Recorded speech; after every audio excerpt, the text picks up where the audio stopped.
Is Darwinian evolution an irrefutable fact or a flawed hypothesis? That's the question we'll be exploring today.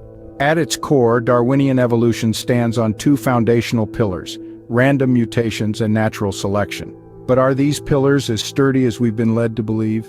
Renowned biologist James Shapiro, author of Evolution: A View from the 21st Century, suggested that genome changes are far from random, challenging the traditional view of Darwinian evolution. He argued that all careful studies of mutagenesis find statistically significant non-random patterns.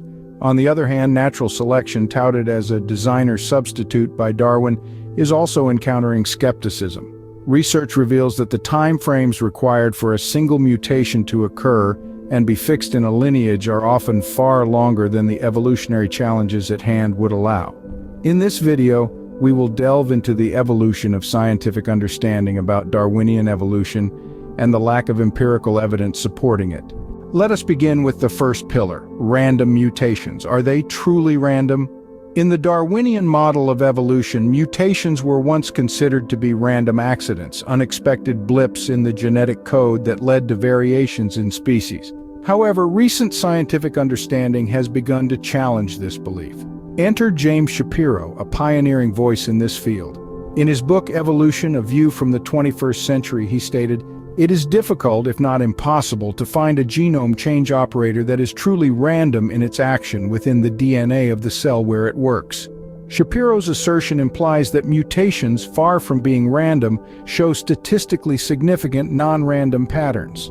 But this isn't a new concept. In fact, research tracing back to the 1930s has shown that genetic change is a result of cell-mediated processes. In other words, our cells are not passive victims of genetic accidents or DNA damage. Instead, they actively participate in genome change, influencing everything from point mutations to large-scale genome rearrangements and whole genome duplications. This concept of active cell inscriptions controlling genome functions has profound implications for all areas of the life sciences. Fast forward to 2014, a fascinating article titled "Duality in the Human Genome" further dispelled the notion of random mutations. It revealed that genetic mutations do not occur randomly in the two parental chromosome sets. Instead, they are distributed in a consistent ratio in everyone. This finding reinforces the idea that mutations follow certain patterns rather than occurring haphazardly.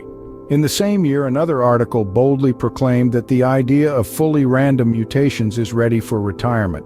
The article emphasized that the belief in random mutations is more of a widely held assumption rather than a fact backed by direct evidence. So what does all this mean for our understanding of evolution? As the evidence shows, mutations are not as random as once believed.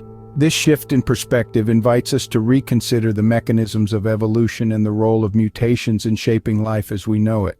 Now, the second pillar, natural selection, is it the designer substitute that Darwin imagined? Well, let's delve into this. Natural selection, often hailed as nature's designer, seems to fall short of the mark. Evidence suggests that it is not as potent or as purposeful as we have been led to believe.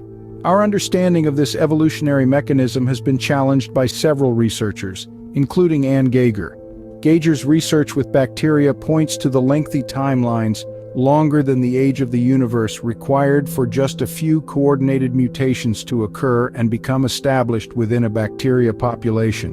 In 2007, Durrett and Schmidt in the journal Genetics estimated that it would take a staggering 6 million years for just one mutation to take place in a nucleotide binding site of the primate lineage.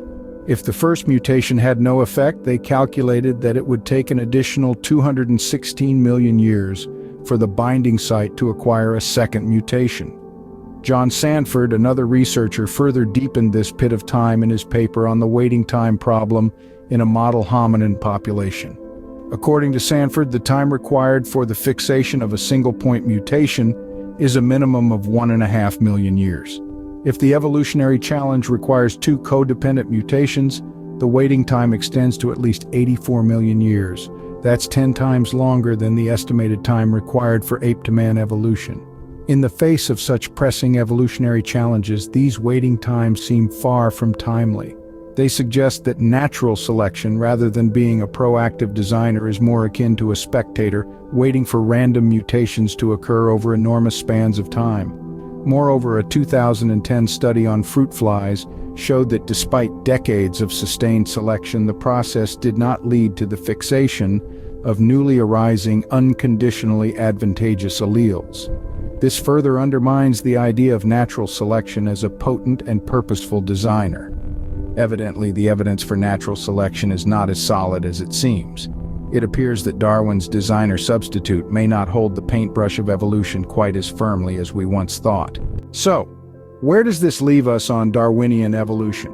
We've unraveled the misconceptions about random mutations, highlighting how they exhibit non-random patterns. We've also shed light on the shortcomings of natural selection, revealing its inadequacy as a designer substitute. The evidence, or rather the lack thereof, paints a picture of an evolutionary theory far from being unassailable. While Darwinian evolution remains a popular theory, it is clear that our understanding of it is still evolving, and it is far from being an irrefutable fact.